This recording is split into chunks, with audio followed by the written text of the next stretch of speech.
En un paper que salió recientemente este año, donde, bueno, este es un artículo que no es un artículo original, o sea, digamos así, no es un ensayo clínico como tal, es un review, es una revisión básicamente, es una revisión que se ha hecho crítica. ¿Quiénes están detrás de esto? Es de Steven Hemphill. Steven Hemphill es uno de los más grandes referentes a nivel mundial sobre masa muscular. Este doctor, muy reconocido, y si no lo conocen, les sugiero que lo lean, que empiecen a averiguar más de él. Este paper, que hace una revisión narrativa básicamente, ¿verdad? Analiza, cuestiona, ordena conceptos, no trata de determinar nuevos hallazgos, lo que trata de determinar es justamente entregar nuevos conceptos, ordenar conceptos, proponer un orden metodológico, que a lo mejor ustedes han visto este documento por ahí en redes sociales. Habla sobre las referencias o los métodos referentes para poder evaluar la masa musculoesquelética, una perspectiva bastante crítica sobre estos resultados que se van encontrando en la literatura.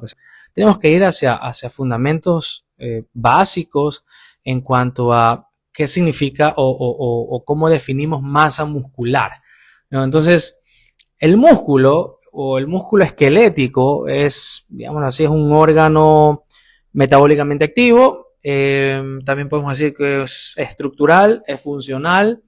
Está compuesto por fibras musculares contráctiles, ¿ok? Y por un conjunto muy heterogéneo de componentes no contráctiles también.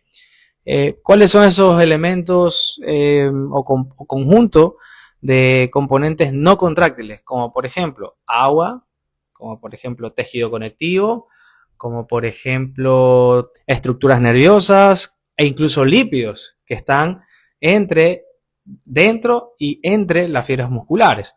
Entonces, claro, como depende la estructura del tejido muscular, va a depender de los elementos tanto contráctiles como no contráctiles, entonces vamos a tener una diferencia muy significativa y va a variar evidentemente. Según Hemphill, que insiste muchísimo en que el músculo debe entrenarse, ¿verdad?, como un órgano completo, no únicamente en aumentar más peso en las pesas, valga la redundancia, ¿verdad?, al momento que vamos al gimnasio, sino que debe hacerse de una forma mucho más completa, que esto ya lo hablamos también en otro video que incluso está colgado en YouTube, donde hablamos sobre la actividad física y las combinaciones que ésta va a tener para poder generar repercusiones importantes en la salud.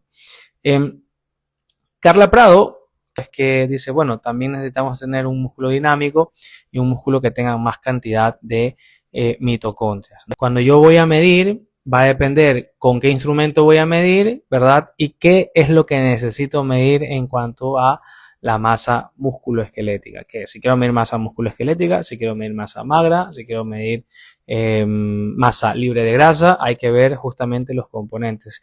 Y lo mismo pasaría con la grasa, si quiero medir tejido graso o tejido adiposo, que son dos cosas totalmente distintas. Vamos a explicar esto, ¿verdad?, en la idea central, que el músculo es un órgano muy complejo, no es un simple número de 28, 29, 30 o 40 kilos, es algo muy complejo.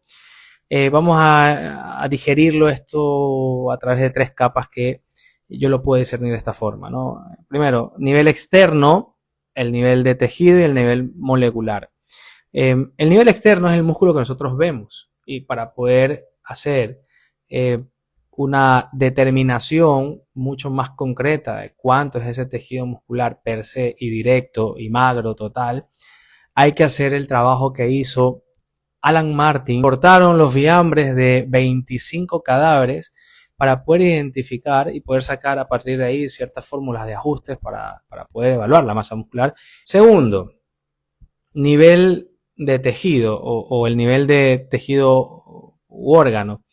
Aquí es donde se empieza a identificar el músculo más la grasa que está infiltrada y todos sus componentes. ¿Se acuerdan que les había dicho? Y el último nivel, que es el nivel molecular, y en ese nivel molecular ¿verdad? Se mide la cantidad de agua, la cantidad de proteínas, la grasa intramuscular y el glucógeno que este pueda tener. De estos 4 que yo les he mencionado, hay 2 que normalmente se evalúan por bioimpedancia eléctrica, que a lo mejor los que han hecho y los que se han hecho han podido identificarla. ¿Como cuál? Cantidad de proteínas y cantidad de agua. Acuérdense que esto es un nivel molecular.